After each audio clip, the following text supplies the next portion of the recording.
Hello everyone and welcome back. So on June 3rd, 2019, Wildstar turned 5 years old. Unfortunately, none of us were able to celebrate that in-game, as it also has been nearly a year since the game closed its doors to us. Let us hope for a private server soon. But today, I wanted to talk about what made Wildstar great, what made it such an amazing MMO, and how its shutdown wasn't because of bad game, as many trolls on the internet will say. I will delve into all my favorite aspects of the game and touch on its failures and issues that led to its shutdown. Wildstar is a game that I hold in high regard, as it was the first MMO after World of Warcraft I was able to invest thousands of hours into. So, to start off, we'll start off with what Wildstar did well. I think everyone who played it thinks the first thing they think of is probably the game's combat and gameplay. It was polished and refined to such a high standard that it created arguably the most fluid and enjoyable form of an action tab hybrid combat system on the market, or that has ever been on the market. It wasn't overly flashy like, in my opinion, BDO is, but it wasn't dull either like, in my opinion, ESO is. The telegraphs added a layer of complexity to all mechanics and enemies, and even gave the game a more competitive feel when it came to PvP. That comment might be a little bit more up for debate, as a lot of people thought the PvP was way too clusterfucky, but when you fiddle around with the telegraphs enough, I think it made for a more competitive feeling experience. That goes to show with the combat as well. It also had a crazy amount of build diversity. Sure, there was always, the best way to go, but it's been like that forever. Even the original World of Warcraft talent system had that issue. Even Rift's amazing talent system, there was, a best way, a best route. There always is that. And while Wildstar's build diversity wasn't up to the greater MMOs of old that had ridiculous build diversity, it still offered plenty of ways to build your character the way you wanted. Wildstar's combat and gameplay and systems like that related to the combat were special and helped even mediocre content feel engaging. Like, adventures, in my opinion, were usually mediocre, but there were some great ones, but they were still fun enough because the combat elevated it. Of course, this wasn't a huge issue, as most Wildstar's combat was just, epic. Like I said, adventures, dull content. So combat in the game was just probably the gold standard for MMOs. It's hard for me to enjoy a lot of MMOs these days if the combat isn't great. WoW is like the exception just because it's so nostalgic and personal to me. So I'm still able to enjoy the game. But of course, combat can't completely save a game if everything around it is bad. Luckily in Wildstar, that wasn't the case, as when you delve into the major first element of PvE that every MMO has, dungeons. Dungeons were just these incredible gauntlets of challenging bosses, interesting mechanics, and well-layered areas with many objectives, events, mini-bosses, and usually a great spectacle. Like Kel'Vareth, it looked amazing and had a different color palette to each different part of the dungeon as a 3-layered instance, with the first area, the second area, and the third area all having different scopes of the areas around you, different color palettes. It felt like this ancient Kel'Vareth city, which is what it was. There's still a reason why I enjoyed Wildstar's dungeons even after 4 years of playing the game consistently, with only occasional breaks, when, let's say in Legion, for example, as good as I thought that expansion was, I did eventually get sick of the dungeons, and I eventually got bored of them. Wildstar, even after 4 years, every dungeon I thought was great. Because they were the best you could find in an MMO. I legitimately don't think any MMO I have ever played has had dungeons as well-designed and fun as Wildstar's. I think my favorite dungeon was Kel'Vareth. As I've said, it was just amazing thematically. I loved the bosses, stuff like that. So, the dungeons in the game were amazing. They were challenging even until the game's end because of the Prime system that was added in the 2017 update. It made dungeons still difficult because even if you know all the mechanics, you can always mess up to a telegraph when that is the core systems behind the game's mechanics. So, exactly, yeah, they were always difficult. That was what I loved. I didn't feel like, unless I was doing base veteran dungeons with, a full group of god-tier Datascape Red Moon Raiders, it still felt challenging when we were progressing in higher level content. Of course, the base stuff was easy when gear comes in and power creep comes in. But dungeons were amazing, but what was even more amazing were the raids in Wildstar. All 4 of them were amazing. Genetic Archives was just this incredible raid. It's the only one I did a full progression run through. No pugs, none of that. I progressed raid through the whole place. Data Escape, I only dabbled in with the pugs, and I never really got to do any Red Moon Terror stuff. Only failed attempts. But each raid was amazing in their own way. While I can't say much to Data Escape and Red Moon, I can say that visually they were stunning. The bosses were very interesting and unique and cool, and they had that quirk that Wildstar always had.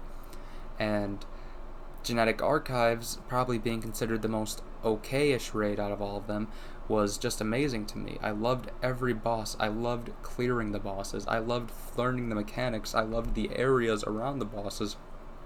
I loved the events between the bosses. I loved the mini-bosses. Everything about the raids, I just loved. Wildstar's raiding is just, it's set any standard I can think of in an MMO when it comes to raiding. WoW's raiding is incredible, and I'm not going to try to compare the two, because they're different. They're different. That's all that needs to be said. People always want to compare MMOs for the most basic things, dungeons and raids, which is fair, but I think Wildstar, as many people called it a WoW clone, it was also very different, so I wouldn't really want to get into a comparison, as Wildstar's combat also helped make the raids as amazing as they were. I mean, I think everyone would agree that the raids were probably the best they've ever done. But then you got the two other forms of instance content that Wildstar had. Well, major forms. There were still World Story and stuff like that. Adventures and expeditions, or ship hands as they were originally called. Adventures were cool, but no one ever did them, so who cares? Like, I'm not going to sit here and talk about adventures when they were not done after 6 months of the game being out. Unfortunately, I thought adventures were cool. I liked a lot of the scenarios. I liked the choice. I liked the Malgrave Trail. I think I'm the only one who liked Malgrave Trail. I really loved the Bay of Betrayal adventure that was added in Invasion Nexus or something. That was in May of 2015. That was a great adventure, but no one ever did them, so I never did them. Maybe like twice a month I would do an adventure run. So yeah, unfortunately that was a sad element of it. They never really tried to make adventures doable or viable, I should say. You couldn't get essences from them. You couldn't get like gear from them, obviously. But the reason you couldn't get gear from them was there was no prime level, like expeditions and dungeons had. There was no prime scaling, so they were just completely irrelevant, unfortunately. So yeah, I'll talk about adventures about as often as people did them, which means we're done with the topic. Expeditions, I thought, were a really fun form of quick dose content, and made for a really fun solo challenge, or small group, whichever you preferred, when you push that prime level up. They were engaging, well-designed, had fun encounters and themes. Space Madness was hilarious, and they were just fun. They were very fun content. They reminded me of scenarios from WoW, just because they were small group content that wasn't dungeon-related, but they were done much better, because they did the job of feeling like mini dungeons rather than story quests that you have to queue up for. So they had these unique stories going on within them. They had these fun little objectives you had to do, and they had interesting bosses. And adding prime levels to them was amazing, because if they just added prime levels to dungeons and not expeditions would have ended up falling to irrelevancy as well. Even though there were cool mounts and stuff you could get from them, you know, most people ended up having the mount. I never got it though. I ran the mount that dropped, like the Space Velocirex thing. I ran that like 200 times. I never got the mount. I hate that game. Okay, but expeditions were very fun when you push the prime level up. I remember I would always try to do like 14s and 15s. I think as high as I went was 15. And I would just sit there on the last boss of Outpost M13, just non-stop, just trying to kill that thing, hacking at it forever. And I did it like 10 times, and I got tank gear every time, even though I was a DPS. And it was the most disheartening thing. But because I felt so good to kill the boss, I would always try again. And when I did get DPS gear, it felt amazing. Although they could have fixed the loot specialization stuff there. But that aside, I randomly just got old triggered memories for some reason about my expedition runs. But they were really fun content, and they were one of the main players in keeping me interested in the game for as long as they did, because dungeon groups were not few and far between, but people wanted high heroism for the, higher stuff. So those were the main elements of the PvE.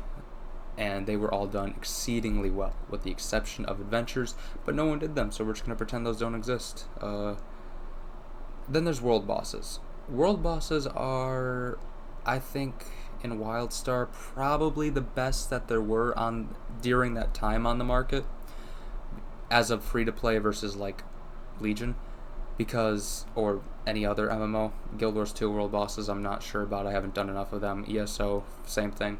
But Wildstar's world bosses had cosmetic armor sets you could get, mounts. I think I might be wrong. I know for sure that one of them had a pet, and I think a few of them did. There were cool cosmetic items as well as good catch-up mechanisms for when you first, got level 50. As opposed to other MMOs like current WoW, where world bosses are glorified world quests, unfortunately, which is a shame because I thought MoP and Warlords did world bosses really well, the same way Wildstar does them now. Well, not now, the game's dead, but same way Wildstar did them as of free-to-play, like the rework of world bosses. But world bosses were cool because, with the exception of a few, they were challenging content. Mostly because you had a ton of people hacking at them who didn't know what to do, but they could be challenging. Like the one that was in Wildstar, that boss just wiped people all the time, and I loved it. The same thing with the one that was in like Celestian or something. That one also would wipe people because he had so many telegraphs on the ground. World bosses were no joke in that game, so that was awesome. Like, I used to say they could literally, like, since they had so little resources, they could make a new raid tier just by making an instance that has all the world bosses in them with a few added telegraphs and higher damage numbers, and that would probably satisfy raiders for a while. But I guess they never bothered with, like, weird low-cost ideas like that, which is a shame. But I think I covered most of the PvE stuff that people did in terms of progression. Then, there's other things Wildstar did really well with PvE. The leveling was mediocre with the questing style, although some of the storylines were really good, some of the quests were really good. But overall, it felt very mundane, especially after the free-to-play re-release, because leveling became significantly easier, so the combat didn't hold it up as much because it was a face roll most of the time. So, yeah, that's kind of a meh thing about that. But I still think the leveling had its charm. I was able to level a few characters because I just loved the game so much. However, when I say the leveling's bad, segue, I don't mean the story was bad. Wildstar's story was a little bit hit and miss, but I loved the lore. I digged very far into the lore. I read the timeline of it. I read the I read the, like, lore posts that Pappy would make. I've delved into the lore a lot. I can't remember the names of all of the lore posts right now, but I went into a lot of it. I loved the lore. I loved the conflict of the exiles and dominions. I loved the strain stuff. I loved each race's individual lore. I loved all that stuff. I thought Wildstar's lore was really cool, and I thought its approach to storytelling was really well done from, like, an outside perspective, because the world story instances, Vault of the Archon and Omnicore 1, they were both really cool. They were great story instances. The problem with them was they were released like 2 years apart from each other. 2.5 years. Because Wildstar didn't have the resources. So the story was coming out at a way too slow pace, unfortunately. Really unfortunate. Because I do think the story was really good, and I am glad that they did post, like, on their website before the game shut down what the conclusion would be. So I think if you were a huge fan of story, Wildstar might have been a disappointment because they just weren't able to make it a focus. That said, the game did still have good storylines when it did decide to do story content. It just wasn't able to be a primary, like, goal of the dev team, which is a shame. But that's all okay, because everyone knows what Wildstar was, like, known for by the end of its life. Housing. That game's housing was better than everything else. I don't care what game you play. If you played Wildstar's housing, you would agree. People have made the craziest things. They built Star Wars walkers. One guy made Bender from Futurama. Like, people made, like, places that looked like zones, not even using the house. It was, like, amazing, the stuff you could do. I loved my house. My house looked awesome. It wasn't amazing like other people's, but I thought it was awesome.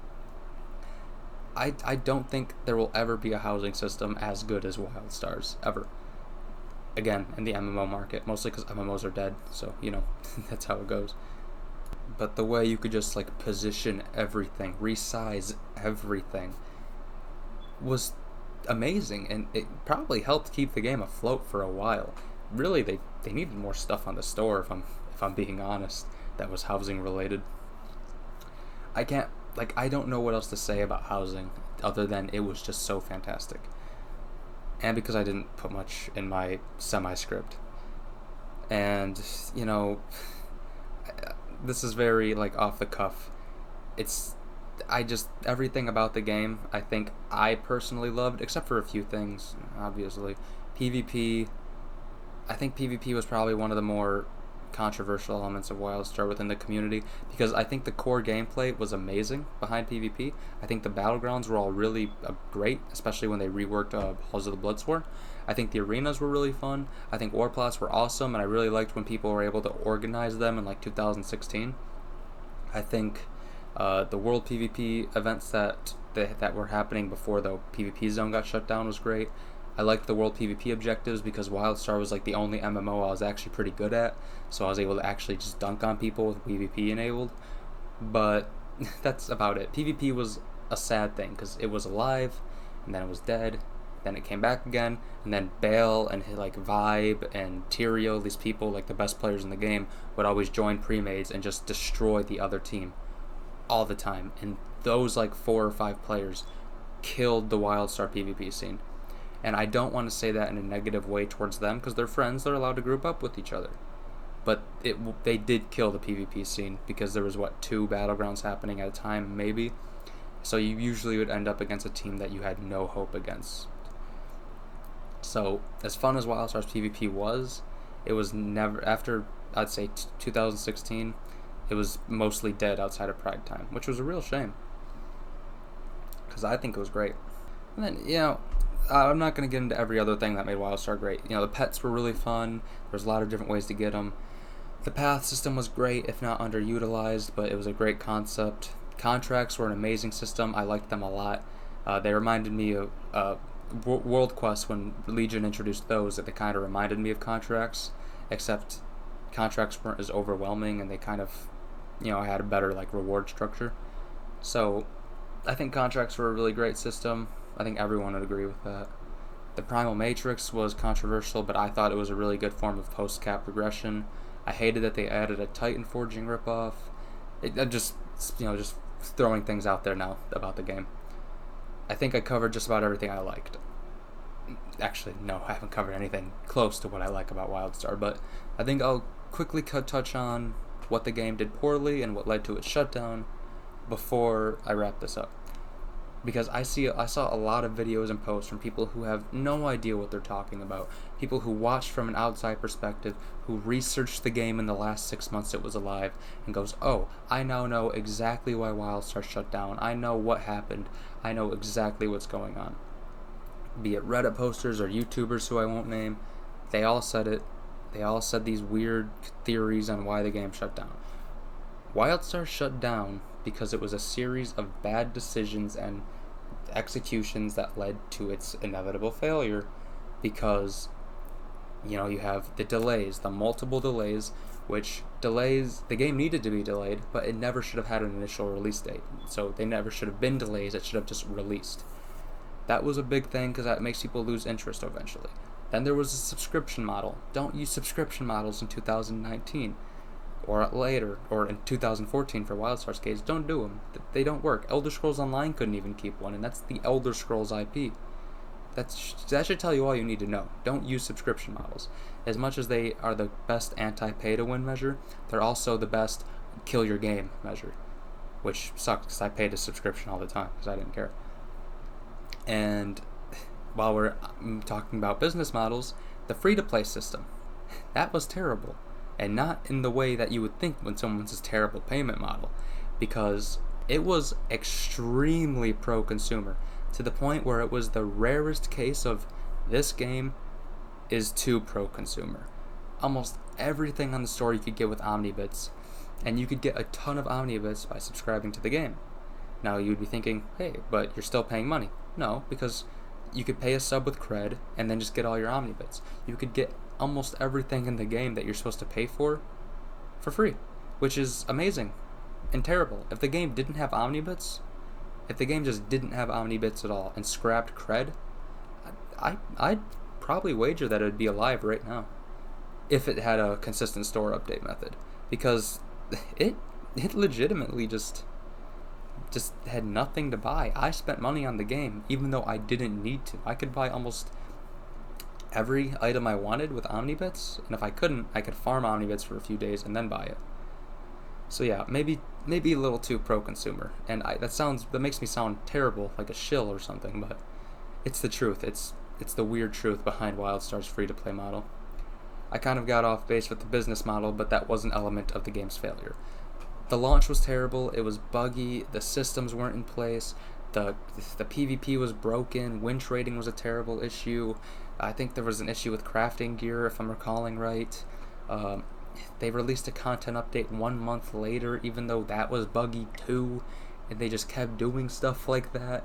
They were just completely unprepared, and they weren't able to bounce back from it, because Warlords of Draenor came out, was huge, everyone hated it, but Wildstar never had a big push again, until it went free to play, and they messed that up too. The servers were down, I think for like a solid 2 weeks on prime time, on weekends at least, and for days you would have trouble getting in, which was a good sign. But when you do that like a few weeks after Guild Wars 2 went free to play, after Star Wars The Old Republic is releasing an expansion, and Guild Wars 2 is getting ready to release one, that's going to kill your game again. Again and again, they made terrible launches, relaunches, both on Carbine and NCSoft's fault. NCSoft not giving them enough money, and Carbine having the terrible management that led to them not getting trusted with that money. So yeah, 2 bad launches in a row. You only have one more chance, third strike and you're out, and almost no company can ever land that third hit. Wildstar had a good chance for a third hit with China. It canceled that. It had a small chance with the Arctera update. They didn't market it at all. It had a good chance with Steam, and they didn't market it at all, and used the excuse that Steam was marketing. One of the dumbest things I've ever read from a developer. Because Steam is not a marketing source. It is a platform to put your game on, to reach a way more massive audience. And they just, God, they missed the ball with that one so much. They had, that was really their third strike. But they kept trying to swing. They had the Heroes Evolved update, and then finally, they had a Power of the Primal Matrix, which was an amazing update to the game. And it had tons of people playing for like a solid 2 weeks. Why didn't they keep playing? Because the game became too overwhelming at that point. It had too many systems, currencies, features that just weren't up to snuff with what the game is now, that are irrelevant. And most importantly, because the game offered a free 50 boost, but gave you almost nothing for boosting that character. It gave you no hints of what to do next. It just threw you in at the 50 and said, have fun. So I think that obviously doesn't cover everything, but that is a very basic overview of Wildstar's failings. I think if the game wanted to survive, I think the best chance that would have been to reinvest in it after Power of the Primal Matrix was probably the Bless Online days. I think instead of Guild Wars 2 getting the promotion, I think if Bless Online came out, and when the whole for came out about it and it was terrible, I think if NCSoft would have, instead of focusing on Guild Wars 2's chance to take advantage of that, instead gave Wildstar and said, hey, release new content next to Bless Online, do a free 50 boost, stuff like that. That could have been a chance to maybe recuperate some stuff, but I think at that point the decision was already made to shut Wildstar down. Or at least too close to try to save the game. But, that's all I got for this ramble and stuff, really. I've been talking about Wildstar with my friends a lot lately, probably getting them sick of it. I've been talking for 25 minutes straight here. I can feel my voice starting to go.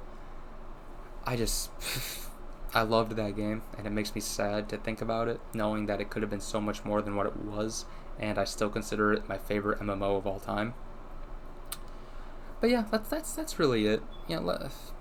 Wildstar was great. I'm sure I'm probably gonna post this around. You let me know what you thought about Wildstar, how long you played it for, what it left, your impact the impact it had on you as an MMO player, all that good stuff. You know, subscribe if you want, like if you want, comment especially. You could dislike and report my video for terrorism or something. I just like to hear other people's thoughts on Wildstar and what it was. But that's about all I got. So I hope everyone has the most lovely of days, and I'll see you all in the next time I make a video, which who knows. Goodbye.